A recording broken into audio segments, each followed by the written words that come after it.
Olá pessoal, tudo bem? A graça e a paz de Jesus. Eu sou o pastor Giovanni e eu tenho uma palavra de Deus para o seu coração. Estamos estudando juntos o livro de Eclesiastes. Já estamos no 5º capítulo. Começamos lá no 1, 2, 3, 4, 5. Está tudo isso disponível para você nas nossas mídias sociais, Instagram, Facebook, YouTube e Spotify. Desde já dá um joinha. Aperta no sininho, curta o nosso canal, principalmente o PR Giovanni, lá no YouTube, ou o nosso Instagram, PR Gil, e vem estar conosco, vem aprender da palavra de Deus conosco. Eclesiastes capítulo 5. O texto sagrado diz: guarda o pé quando entrares na casa de Deus. Chegar-se para ouvir é melhor do que oferecer sacrifícios de tolos, pois não sabem que fazem mal. Não te precipites com a tua boca, nem o teu coração se apresse a pronunciar palavra alguma diante de Deus. Porque Deus está nos céus e tu na terra. Portanto, sejam poucas as tuas palavras. Porque dos muitos trabalhos vêm os sonhos, do muito falar, palavras nécias.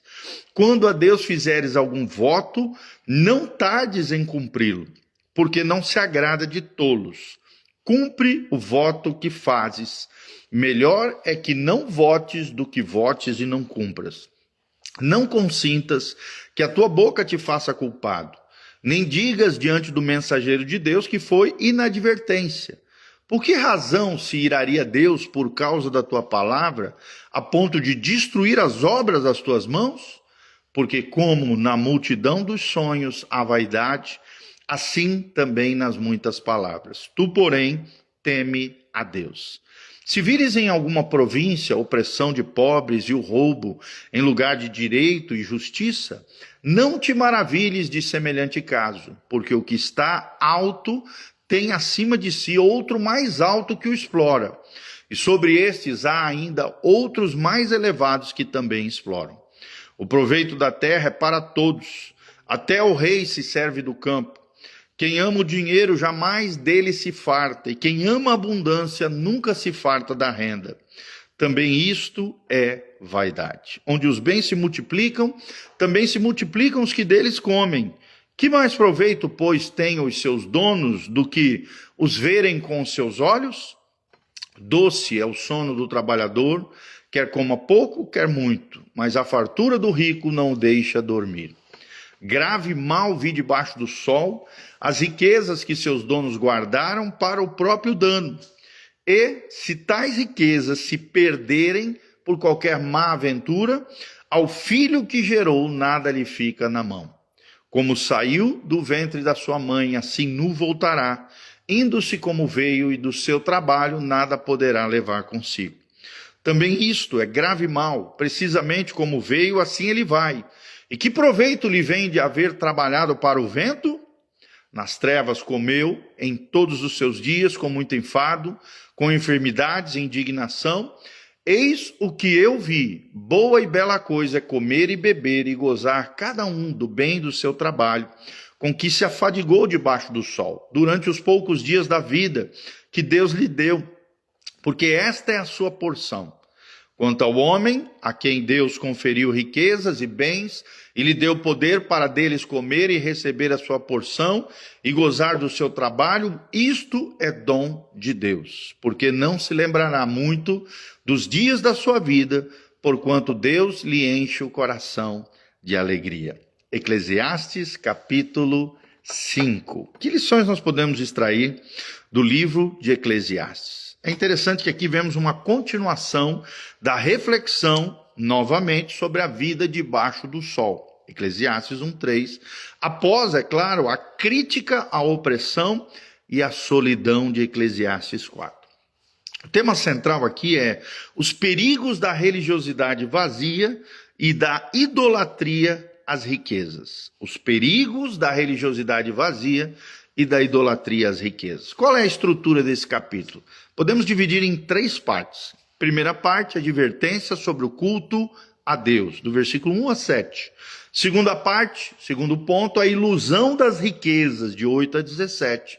E ao final, a terceira parte, o contentamento como um dom divino, de 18 a 20. Então, a primeira advertência que vemos aqui é a advertência sobre o culto a Deus.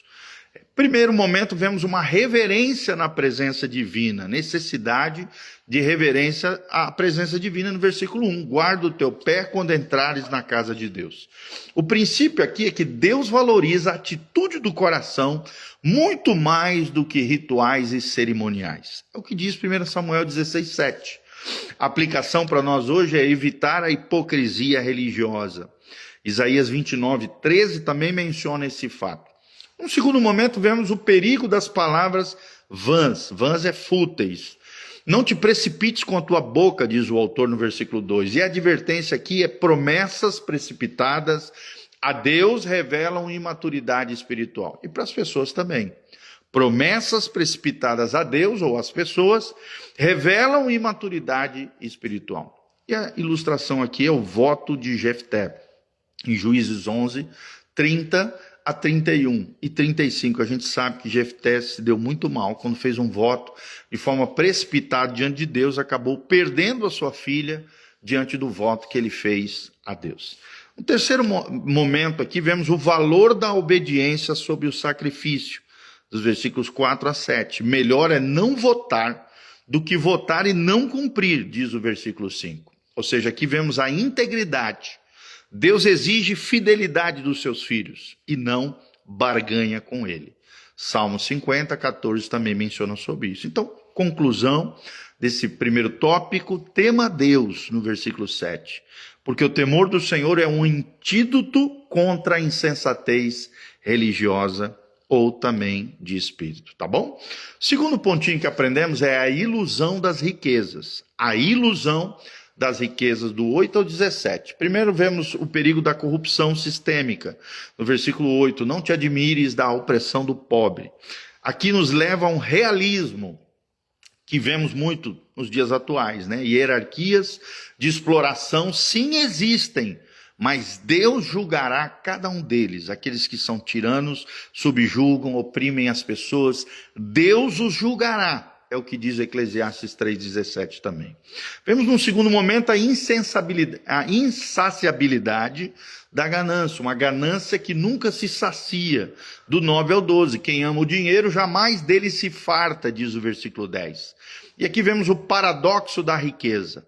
Acumular traz mais ansiedade. Versículo 12 diz que o rico não dorme tranquilo. Em contraste, vemos o trabalhador comum desfrutando de um sono abençoado, versículo 12, parte B. Então, quanto maior a coisa, maior os pepinos, em outras palavras, trazendo para nós hoje.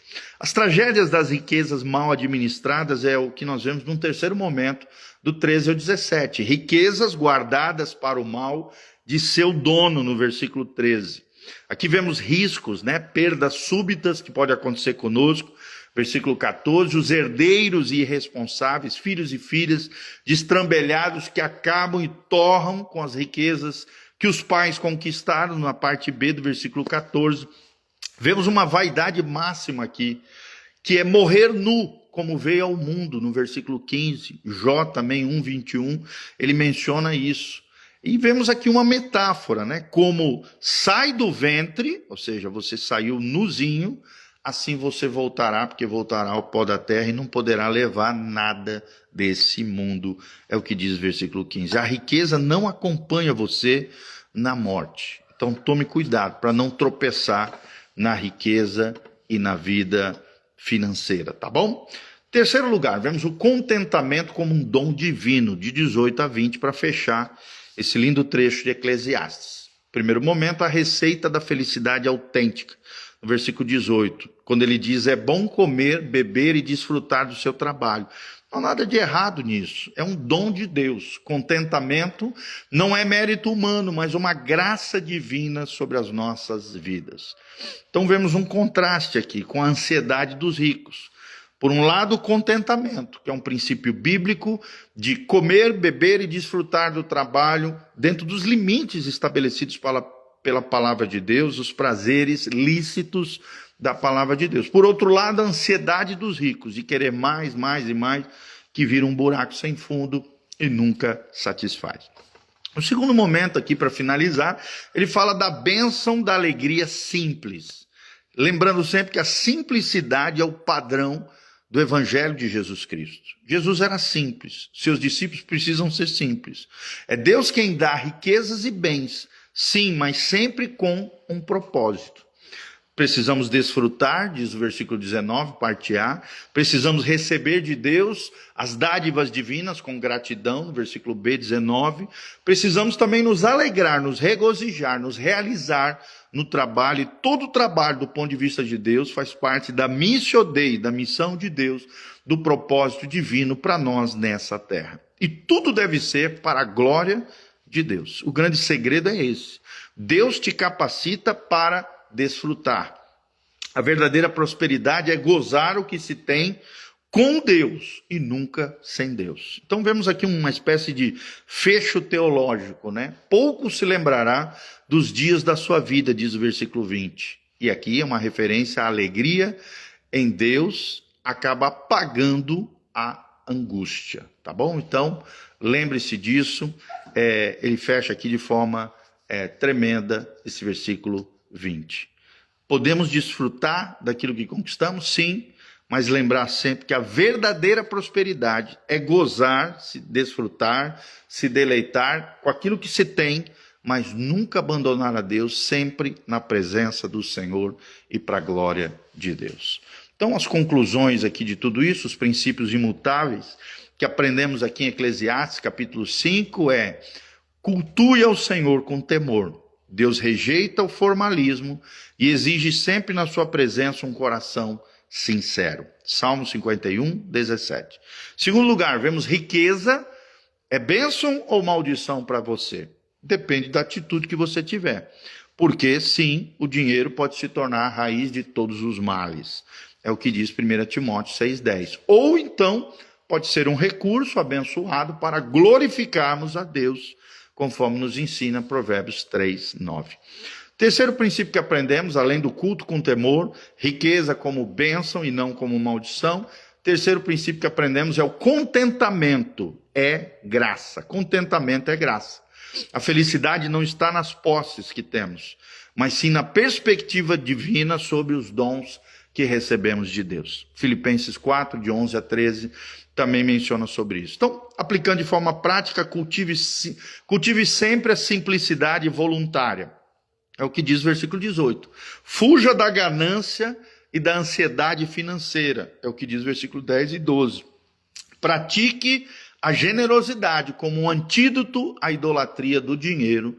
1 Timóteo 6, 18. Tá bom? O dinheiro é um bom servo, mas um péssimo senhor. Quem o adora acaba escravo dele, mas quem o administra para Deus viverá em liberdade. Vou repetir, o dinheiro é um bom servo, mas um péssimo senhor. Quem o adora acaba escravo dele. Quem o administra para Deus vive em liberdade. Amém? Esperamos que de alguma maneira tenhamos abençoado você através desse lindo ensino de Eclesiastes capítulo 5. Continue conosco nessa jornada através do livro de Eclesiastes, o livro de Salomão, grande rei de Israel, o livro do pregador, um livro que fala sobre questões existenciais e os perigos que a vida nos impõe e os cuidados que devemos ter debaixo da presença de Deus e no temor do Senhor. Sempre lembrando que o temor do Senhor é o princípio da sabedoria, o temor do Senhor é apartar-se do mal, tá bom? Então guarde essas palavras no seu coração, coloque em prática na sua vida, porque você não seja só ouvinte, mas praticante da palavra de Deus, e que Deus abençoe você, tua casa, tua família, em nome de Jesus. Não esquece de dar um joinha, apertar no sininho, dar um like maroto aqui, como dizem, né, os youtubers. Sim, nos ajude a chegar mais longe, a tornar esse vídeo cada vez mais relevante no coração das pessoas. Compartilhe através das suas redes sociais. Se transforme numa ponte de amor em favor de outras pessoas. Às vezes, uma frase, uma colocação, uma palavra, é tudo que uma pessoa precisa ouvir no momento que ela está necessitando. E você pode ser, junto conosco, uma ponte de amor em favor de outras pessoas, tá bom? Também aqui no link de descrição tem todas as informações do nosso ministério, os dias de culto, horários da igreja, as mídias sociais, as informações, caso você sinta no coração o desejo de exercer generosidade, investir, abençoar esse ministério. Desde já nós agradecemos o carinho, a generosidade, o amor, o afeto dos irmãos e que o Senhor te abençoe grandemente, abra as janelas dos céus e derrame ricas bênçãos e chuva de bênçãos sobre a tua vida. Amém? Queremos terminar orando por você. Feche seus olhinhos, coloque a mão no seu coração. Pai, no nome de Jesus, nós queremos orar por cada irmão e irmã precioso que todos os dias assistem esses vídeos, esses devocionais conosco, esses ensinamentos preciosos da tua palavra. Te louvamos e te agradecemos pelo cuidado do Senhor conosco, pelas bênçãos do Senhor sobre nós. Pai, manifesta a tua graça, a tua glória, a tua unção. Fala conosco através dos teus ensinamentos, ministra ao nosso coração, que não sejamos apenas ouvintes, mas praticantes da tua palavra, que possamos viver na tua presença, desfrutando de tudo aquilo que o Senhor nos dá, Pai, com alegria, com contentamento, com singeleza de coração, simplicidade, abençoando pessoas, abençoando a tua obra, Pai, e ao mesmo tempo vivendo a vida que o Senhor sonhou para cada um de nós. Levanta o caído, cura o enfermo, sara o ferido, restaura o teu povo, manifesta a tua unção e o teu poder, é o que nós te pedimos, de todo o coração, no nome de Jesus. Amém e amém. Quero mandar um abraço para o Abel Lima, meu cunhado querido, a Romilda Ruiz, o Sam More Móveis, o nosso querido Eliender, o Juliano Pianowski, a Jaque Merlin, a Romilda Ruiz, o Márcio Caires e a Renata Gazi Barros estão aqui conosco. Que Deus os abençoe. Em nome de Jesus, um grande abraço, beijão. Você que chegou agora no finalzinho, assista esse vídeo, vai ficar disponível aqui para você. E todas as nossas informações estão aqui no link de baixo. Deixe seus comentários, de onde você está nos assistindo, de que cidade você está nos vendo, o que Deus falou ao seu coração. E qualquer pedido de oração também, coloque aqui nos comentários, nós vamos estar dando um print, mandando para a nossa equipe de intercessão, que estará orando, clamando a Deus a seu favor, diante da face do Senhor. Em o nome de Jesus, que Deus te abençoe. Amém e amém.